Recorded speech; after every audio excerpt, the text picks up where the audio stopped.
ZEE5 ಇರುವಾಗ ನೀವು ನಿಮ್ಮ ನೆಚ್ಚಿನ ಶೋಗಳನ್ನ ಎಂದಿಗೂ ಮಿಸ್ ಮಾಡಿಕೊಳ್ಳುವುದಿಲ್ಲ. ಅದು ಸಂಪೂರ್ಣ ಉಚಿತವಾಗಿ. ಭಾವ, ನಿಮ್ಮ ಹತ್ರ ಒಂದು ಮುಖ್ಯವಾದ ವಿಷಯ ಹೇಳಬೇಕಾಗಿತ್ತು, ಅದಕ್ಕೆ ಕಾಲ್ ಮಾಡಿದೆ. ಮುಖ್ಯವಾದ ವಿಷಯನಾ? ಏನದು? ಭಾವ, ಜನನಿ ನಮ್ಮನ್ನೆಲ್ಲ ಬಿಟ್ಟು ಬಂಗಾರಿನೂ ಕರ್ಕೊಂಡು ದುಬೈಗೆ ಹೋಗ್ತಾಳಂತೆ.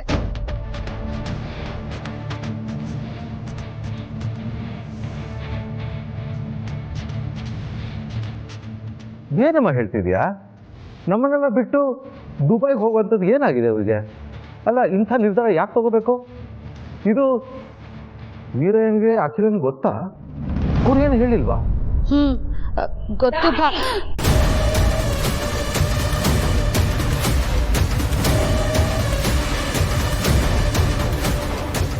ಜನನಿ ವಿಷಯನ ರಘು ಹತ್ರ ಈಗಲೇ ಹೇಳೋಂಥ ಅವಸರ ಏನಿತ್ತು ದಾಮಿನಿ? ಅವ್ರ ಹೆಲ್ತ್ ಸೂಕ್ಷ್ಮ. ಅವ್ರಿಗೆ ಗಾಬರಿ ಆದ್ರೆ ಅವ್ರನ್ನ ಸಮಾಧಾನ ಮಾಡೋದು ಎಷ್ಟು ಕಷ್ಟ ಅಂತ ನಿನಗೆ ಗೊತ್ತು ತಾನೆ? ಮತ್ತೆ ಯಾಕೆ ಹೇಳಿದೆ? ಸಮಯ ನೋಡಿ ನಾನೇ ಹೇಳ್ತಿದ್ದೆ, ನಾನೇ ವಿಷಯ ತಿಳಿಸ್ತಿದ್ದೆ. ನನಗೂ ಒಂದು ಮಾತು ಹೇಳ್ದೆ, ನೀನ್ ಯಾಕೆ ಫೋನ್ ಮಾಡಿದೆ?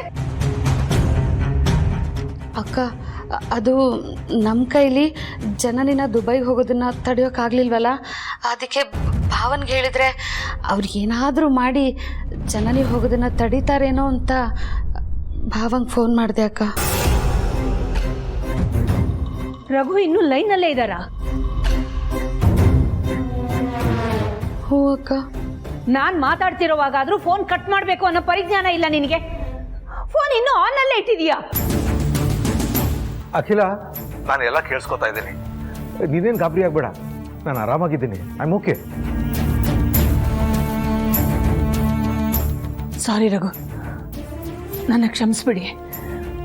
ನಿಮ್ಮಿಂದ ವಿಷಯ ಮುಚ್ಚಿಡ್ಬೇಕು ಅನ್ನೋ ಉದ್ದೇಶ ನನಗಿರ್ಲಿಲ್ಲ. ನಿನ್ನ ಉದ್ದೇಶ ನನಗೆ ಅರ್ಥ ಆಗುತ್ತೆ ಅಖಿಲ. ಆದರೆ ಜನನಿ ಹೋಗ್ತಿರೋದು ಅವಳು ಗಂಡನ ಹತ್ರ ತಾನೆ. ಹೋಗ್ಬೇಡ ಅಂತ ನಾನು ಹೇಗೆ ಹೇಳೋಕ್ಕಾಗುತ್ತೆ? ಹೇಳಿದ್ರು ಕೇಳೋ ಮನಸ್ಥಿತಿ ಅವಳಿಗಿರಲ್ಲ. ಸರಿ, ಒಂದು ಕೆಲಸ ಮಾಡ್ತೀನಿ, ಪ್ರೀತಿಗೆ ಫೋನ್ ಮಾಡಿ ಮಾತಾಡ್ಲಾ? ಈಗಲೇ ಬೇಡ ರಘು. ಹೇಗೂ ನಾಳೆ ನಾವೆಲ್ಲ ಅರಸನಕೋಟೆಗೆ ಬರ್ತಿದ್ದೀವಲ್ಲ, ಪ್ರೀತಿಗೆ ಫೋನ್ ಮಾಡಿ ನಾವಿಬ್ರು ಅವನ ಹತ್ರ ಮಾತಾಡೋಣ. ಅವನೇ ದುಬೈಯಿಂದ ಇಲ್ಲಿಗೆ ಬಂದ್ಬಿಟ್ರೆ ಜನನಿ ಅಲ್ಲಿಗೆ ಹೋಗೋ ಪ್ರಮೇಯನೇ ಇರಲ್ಲ ಅನ್ನೋದನ್ನ ಅರ್ಥ ಮಾಡಿಸಿ ಹೇಳೋಣ, ಮನವರಿಕೆ ಮಾಡಿಕೊಡೋಣ. ಸರಿ ಸರಿ ಅಖಿಲ, ಆದರೆ ನೀನು ಅಪ್ಸೆಟ್ ಆಗಬೇಡ. ಅಷ್ಟಕ್ಕೂ ಜನನಿ ದುಬೈ ಹೋಗುವಂಥ ಅರ್ಜೆಂಟ್ ಏನಿದೆ?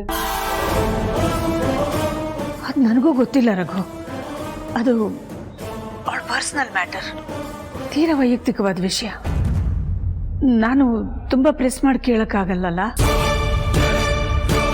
ಸರಿ ಬಿಡು, ನೀನು ಬಂದಮೇಲೆ ಅದ್ರ ಬಗ್ಗೆ ಮಾತಾಡೋಣ. ಸರಿ ರಘು. ನೀನು ಹುಷಾರು. ಸರಿ ರಘು.